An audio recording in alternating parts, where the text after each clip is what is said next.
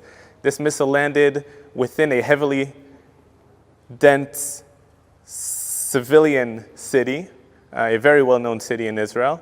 And from the skies, I saw it explode between the buildings, impacting the buildings. I couldn't tell from the sky if it actually hit the building or no. I had to first land and open up the news to understand that several Israeli civilians were murdered from this one Iranian ballistic missile. And this is only one of the several that had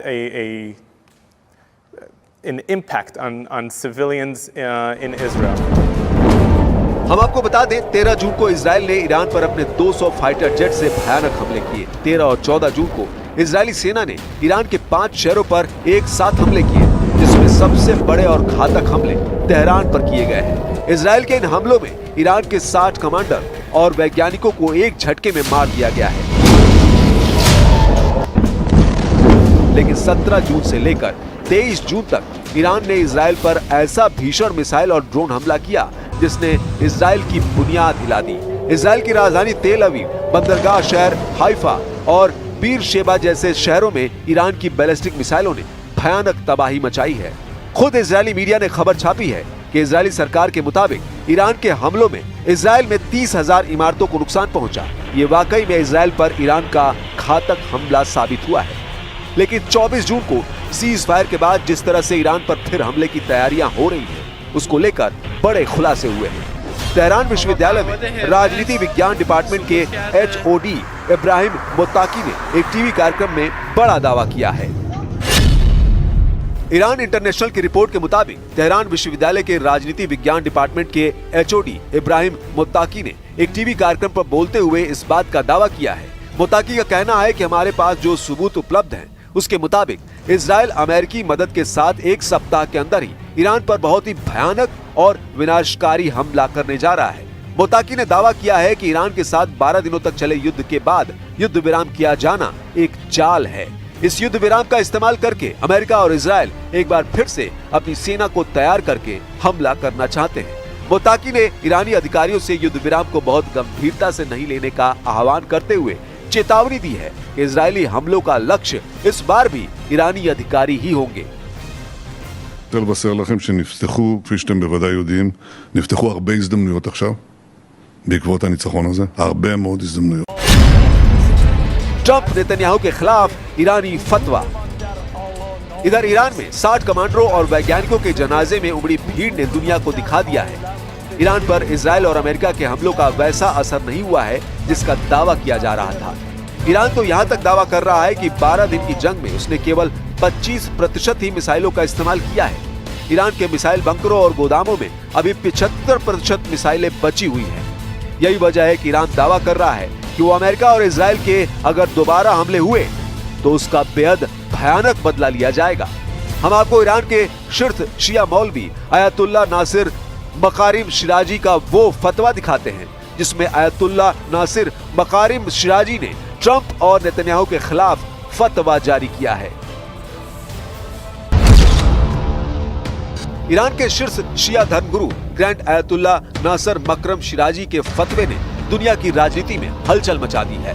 Shirazi ने अपने फरमान में America के राष्ट्रपति Donald Trump और Israel के PM Benjamin Netanyahu को मोहरेब घोषित किया है। मोहरेब एक फारसी शब्द है और इस्लामिक कानून से जुड़े इस शब्द का मतलब है वो व्यक्ति जो ईश्वर और धर्म के खिलाफ युद्ध छेड़ता है। ईरानी कानून के मुताबिक मोहरेब को मौत की सजा, सूली पर चढ़ाना, अंगों का काटा जाना या निर्वासन जैसी कठोर सजा दी जा सकती है। इजरायली प्रधानमंत्री बेंजामिन नेतन्याहू के खिलाफ एक फतवा या धार्मिक फरमान जारी किया गया है और उन्हें अल्लाह का दुश्मन कहा है। ग्रैंड आयतुल्ला नसीर मकारिम शिराजी ने फतवे में दुनिया भर के मुसलमानों से एकजुट होने और इस्लामी गणतंत्र नेतृत्व को धमकी देने वाले अमेरिकी और इजरायली नेताओं को गिराने का आह्वान किया है। फतवे में यह भी कहा गया है जो कोई भी मुसलमान इन दुश्मनों का समर्थन करता है वो हराम कार्य कर रहा है। जो भी मुसलमान अपने धार्मिक कर्तव्य निभाते हुए इन दुश्मनों के खिलाफ संघर्ष करता है वो खुदा के रास्ते का योद्धा है। अब ऐसे हालात में अगर ईरान एटम बम बना लेता है तो ये निश्चित है कि ईरान हर हाल में इजराइल पर परमाणु हथियारों से हमला जरूर करेगा।